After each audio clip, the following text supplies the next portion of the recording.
Getafe Real Madrid, match de Liga qui se jouera demain au Bernabéu.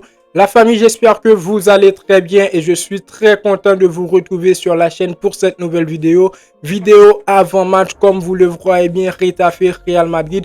Le Real n'a pas le droit à l'erreur. On n'a pas le droit, on ne doit pas faire de faux pas pour ce match-là. On va parler dans un premier temps du contexte du match, de l'objectif. On va parler de Getafe actuellement qui n'est pas sur une bonne forme. On va parler du Real Madrid, de Kylian Mbappé, Endrick, Rodrigo. Je vous donnerai mon 11, le 11 qui pour moi peut battre cette équipe de Getafe. Et comme d'habitude, on va terminer avec la partie pronostic. N'hésitez pas à donner vos avis dans les commentaires, c'est très important. Le petit pouce bleu pour le référencement. Abonnez-vous si ce n'est pas encore fait. On est parti pour cette nouvelle vidéo. Let's go!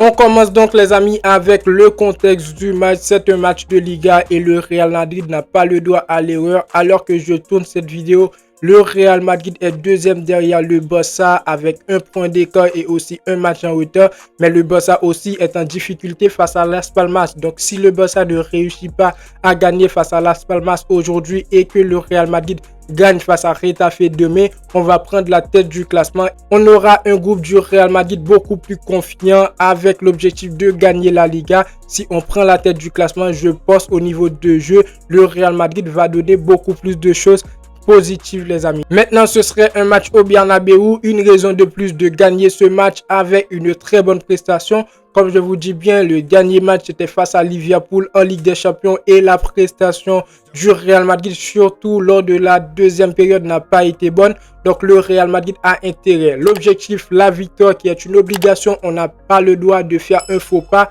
Et deuxième objectif, une très bonne prestation de cette équipe du Real Madrid. Maintenant l'adversaire, on va affronter Getafe actuellement qui n'est pas sur une bonne forme. Sur ces 5 derniers matchs, il n'y a pas de succès, que des matchs nuls et des défaites. Donc je pense le Real Madrid pourrait bien battre ce match. C'est pas une équipe à sous-estimer, certes Getafe, parce qu'ils ont des joueurs qui peuvent faire la différence et qui vont forcer à faire la différence face au Real Madrid au Bernabéu. Mais je pense que le Real Madrid a les joueurs pour le faire. À un certain moment, Carlo Ancelotti aura juste besoin de se servir de son cerveau. Qui mettre titulaire et qui ne pas mettre titulaire pour ce match-là. Je voulais vous parler de Kylian Mbappé les amis. À l'heure actuelle, il y a pas mal de personnes qui nous disent Kylian Mbappé, on n'a pas le droit de le critiquer parce que c'est un joueur qui a été bon avec le Paris Saint-Germain. On sait de quoi il est capable. Mbappé, il a été bon avec le Paris Saint-Germain, mais pas avec le Real Madrid. Le football, c'est du présent. Le football, c'est du présent. Je ne peux pas regarder un Kylian Mbappé actuellement qui n'est pas bon avec le Real Madrid et ne pas le critiquer, demander à ce qu'il reste titulaire dans cette équipe du Real Madrid parce que tout simplement, j'ai en tête une image de Kylian Mbappé qui a été bon avec le Paris Saint-Germain. Ça, vraiment, c'est inacceptable. Mbappé, il n'est pas bon actuellement. Il doit rester sur le banc. Je ne dis pas que Kylian Mbappé, il doit rester définitivement sur le banc. Je ne l'ai pas mis dans mon 11 parce que je pense pour ce match-là, Kylian Mbappé, il doit réfléchir un petit peu. Rester sur le banc pour regarder un petit peu le jeu du Real Madrid pour arrêter d'être hors jeu dans les prochains matchs du Real Madrid. Maintenant, on aura Endrick aussi. Je pense que Endrick, il doit être titulaire pour ce match-là. À un certain moment, Carlo Ancelotti, il doit donner de la chance à la jeunesse. On sait que Endrick, il a déjà marqué des buts avec le Real Madrid, mais on veut voir plus. En Liga ou en Ligue des Champions, je veux voir un Endrick qui veut jouer au football, qui peut jouer au football. On sait de quoi est capable le jeune. Pour autant, on ne doit pas le mettre sur le banc et mettre Mbappé titulaire en disant que Kylian Mbappé, même s'il n'est pas bon, il doit être titulaire. Et Endrick, on n'a pas besoin de savoir comment il est et comment il n'est pas, les amis. Donc, je pense que Endrick, il a le talent, il peut jouer ce match-là avec cette équipe du Real Madrid. Après, on a Rodrigo aussi qui est de retour, les amis, après blessure. Je pense qu'il sera titulaire et j'aimerais le voir titulaire sur le côté gauche de Vinicius parce qu'il est très bon à ce poste-là et j'espère bien sûr qu'il va retourner avec son meilleur niveau, qui sera très bon dans ce match et pourquoi pas marquer un but pour son retour. Maintenant les amis, je vais vous donner mon 11. N'hésitez pas à me dire ce que vous pensez dans les commentaires. Je mets Thibaut Courtois au but. Dans la charnière centrale, je mets Rudiger, Raúl Asensio. Comme l'application n'a pas de Raúl Asensio, c'est pour cela que vous voyez qu'il n'y a pas de nom. Donc Raúl Asensio, c'est la pépite qui a joué face à Liverpool, qui a été très bon d'ailleurs défensivement, même qui a été très bon dans les récupérations.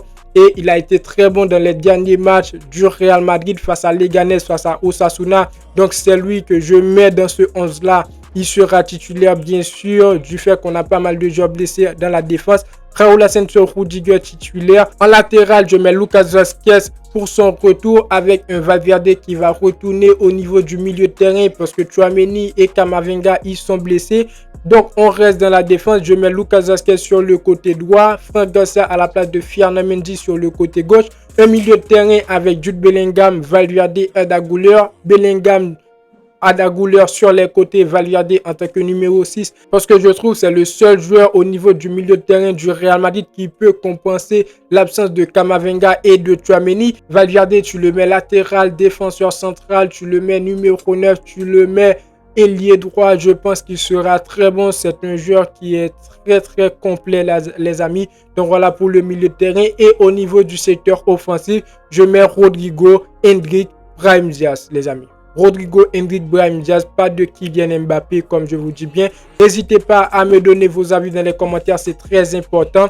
Pour la partie pronostic, comme je vous dis les amis, ce ne serait pas un match compliqué pour le Real Madrid, mais aussi ce ne serait pas un match difficile pour le Real Madrid parce que Getafe a quand même des joueurs qui vont devoir faire la différence face à cette équipe du Real Madrid, qui pourront faire la différence face à cette équipe du Real Madrid. Donc à un certain moment, je pense, vu la dernière prestation du Real Madrid face à Liverpool, notre équipe va devoir forcer à un certain moment. Mais je vois le Real Madrid gagner ce match sur un score de 3-1 les amis.